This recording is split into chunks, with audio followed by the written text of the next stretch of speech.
is like, how do you find your coaching niche?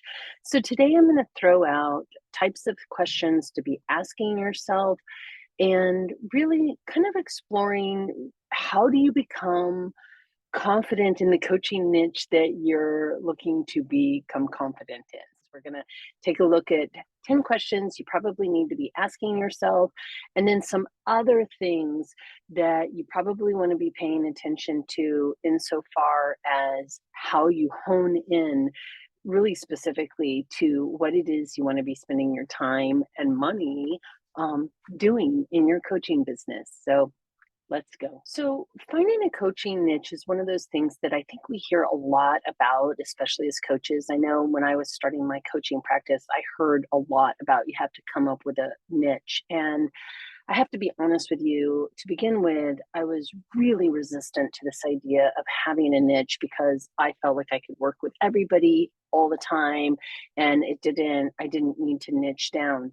And what I discovered was that while that might be true, I can work with anybody under any circumstance. What wasn't within my capacity was to be able to really put out content for everybody so that people could get to know me. And so I was trying lots of different sorts of avenues. I was trying lots of different kinds of advertising. I was like, was I going to be a life coach? Was I going to be a executive coach? Was I going to be a whole life coach? Was I going to be a confidence coach? Was I going to be a coach's coach? I mean, it was just like all these different things that I was playing around with. And and one of the things that I discovered was one, I was writing a lot of blog articles, and those blog articles were taking a lot of time in order to do them correctly, to meet the structure of SEO so that Google could even find those articles and people could even find them when they went on the internet. And then there was the reality of I wasn't getting a lot of traction. And so there was this sort of sense of like, I'm trying to speak to everybody and nothing's really coming of it. So a lot of energy out and not a lot of return. And so at that point, I was thinking to myself, I think it's probably really important to get a real clear image of the place you want to spend your time and energy. And so here are the 10 questions that I think are probably useful to ask yourself. The first question is, who are the people that you enjoy spending time with? Who is your ideal client, may be one way of saying it, but who are these people? And I would encourage you to write a list of the qualities of these ideal clients that you are looking to work with. Because honestly, if you're going to be doing this, choose the people you want to spend the time with and also choose the people where you get energy back from working with them. So if everybody is a very big thing, but I really love working with smart people to explore possibilities, right? That's a thing I love. I love working and working with people who are excited to be there. Like, so these are qualities in my ideal client are people who love to learn, who value lifelong learning, who have a growth mindset, and also who want to be there, right? Like they want to show up for coaching. So that becomes part of my ideal client list. The next question that I would be thinking about would be, what specific situations am I drawn to? And so for me, whether it's working with an executive or with an individual, I love looking at the things that drive us. And so whether it is, I, many of my clients come to me and there's some sort of underlying churn, some fear that they are struggling with, but they really want to move towards confidence in some direction. And so that is my ideal kind of conversation, is to have a conversation around what it is that will allow the confidence and agency and autonomy to show up for the client. And those are the kinds of conversations I absolutely adore having. Like I enjoy lots of conversations, but if I'm thinking for my coaching business, I really want to work on confidence issues and supporting people to become more confident. I think the other thing, the third question that I would really be paying attention to is, what aha what clients have aha topics that bring you the most satisfaction? So, like, when your client is like, click, this is a big aha for me, and you're like, yes, that client, like, what was that topic that that client was bringing forward? And again, for me, it could be a number of different things, but it tends to be around insight and self-awareness, and that the client is really generating some, and they're finding their energy, they're finding their enthusiasm, they're starting to laugh and lighten up. And so those conversations that lead to that, and that may be more about the specifics of the particular client than it is about the specifics of the particular topic. But for you, it might be more about the specific topic. So I think this is why some people become, divorce coaches, or, co-parenting coaches, just to build on the divorce thing. ADHD clients are coaches, or really, insert whatever the kind of coaching is that a person is niching into. They enjoy talking about that particular topic a lot. And when their clients have ahas, it brings them great deals of satisfaction. And this is a follow up with question number 4. What topics could you talk about all day long and never get bored? Right? Like, that is an important question to be asking oneself. And again, just going back to myself, I love talking about coaching. So I love working with coaches who really want to develop themselves and to continue to grow as a coach. And so I could talk about this stuff all day long. And with my one on one clients, I love talking about things that where they're looking at choices they have to make, and they are looking at how they make a decision and how they get alignment with the way that they want to show up in their world and how they want to move forward into the future. Like, those are topics that I could talk about all literally all day long. And so I think that's a really important conversation. I think the fifth question is really around, which clients and coaching situations do you get energy from and feel excited about after you've had them? If you can, try and kind of capture those particular scenarios so that you can start to look at them a little more deeply about what it was about those particular calls, those particular sessions, those particular clients that really feeds your soul. Because at the end of the day, if this is going to be a business with legs that goes on and on, you're going to really need to find a place where you enjoy spending your time, because you're going to be spending a lot of time in this space. The sixth question is, what ideas or areas do you already feel really confident in communicating about? So I would start to look at that. Like, if there is an area where you feel particularly confident, that might be a place to start exploring also, especially if that confidence that you're feeling about that particular topic aligns with what it is that you really want to be speaking about all day long. So taking a look at that alignment there. The next thing I would be paying attention to in question number 7 is, you know, is what you're passionate about and what really feeds your soul, is that something that people are willing to pay you for your time?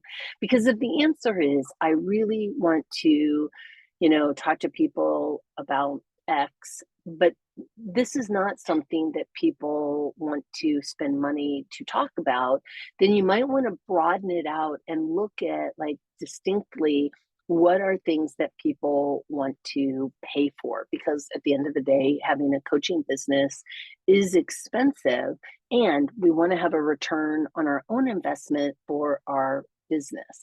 And so we need to be able to have a area of income. And so thinking about that area of income where people will pay to come to you to have these really interesting questions and conversations that you would like to be having. The ninth question, or the eighth question, rather, I'm sorry, the eighth question has to do with, if I'm going to be spending emotional and psychological energy as well as time and money in order to continue growing and learning about this particular arena or area or niche, what is it that I am willing to spend that time, money, and energy learning and growing around? Because It's not a one and done when you're doing work within the sphere of human behavior and human relationships. It is an ongoing journey. So I need to really know that I'm willing to continue taking developmental courses and spending money on my own growth and development as a coach. So, what topics are the topics that I really love to talk about or learn about? Like, it could be positivity, it could be confidence, it could be neuroscience, it could be any number of things. But I want to have real clarity around what that topic is that just lights me up, and I will spend my time, energy, and money to continue learning. The ninth question to pay attention to is, how competitive is this niche?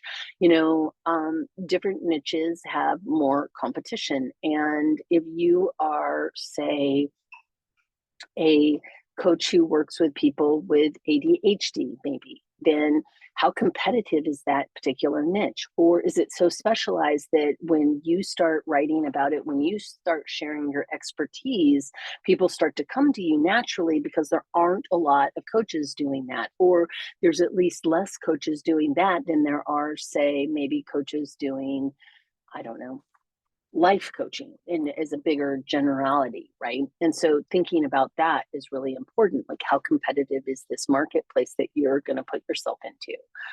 And then 10 is, what what am I not willing to give up on if it doesn't happen fast? And I think a lot of times our expectations about what our coaching business is supposed to, how it's supposed to grow, I think those can sometimes, those expectations can be unrealistic. And I know for myself, like when I first started with the coaching, I loved doing relationship work, and I did relationship therapy for many years. And I've got a lot of training in relationships and dating and how to find people. And I was really excited about that. But there are a lot of dating coaches. There are a lot of people trying to teach other people how to have healthy relationships. Many of them are therapists. And so at that point, it just didn't go anywhere. And I spent a lot of time and energy and ended up feeling pretty, oh, what's the word? Energetically depleted as a result of spending a lot of time and energy writing about this, coming up with a program for it, sending out newsletters, spending money and time trying to sell a package that I just really couldn't seem to get traction on. And it may not be that dating coach is a bad niche, but it wasn't a good niche for me. And so at that point, I really needed to re-explore, where am I spending my time and energy, and what do I really want to spend time learning about? I didn't want to continue to focus on dating at that point. I've been married for 25 years. I'm not interested in dating, and so I mean, I know a lot about it, but that didn't make it a good fit for my coaching practice. So that I had to kind of let go. One of the things that I discovered as a result of really kind of clarifying my niche, and I sort of have two. One is coach development, coach mentoring, coach training, which I see as sort of one big niche. And then the other one is confidence and whole life, because I work with executives and I work with people who are working on what is the confidence so that their whole life, that could be career, that could be personal life, feels good and is going in the direction that they want to go. Those are my two niches. I can speak to those two niches very easily, which really brings me to another way for you to be able to think about this. What can you quickly and confidently explain when you talk about your niche to others? What is it that just rolls off the top of your tongue very easily? And so be thinking about that as well. Be able to speak clearly to the benefits of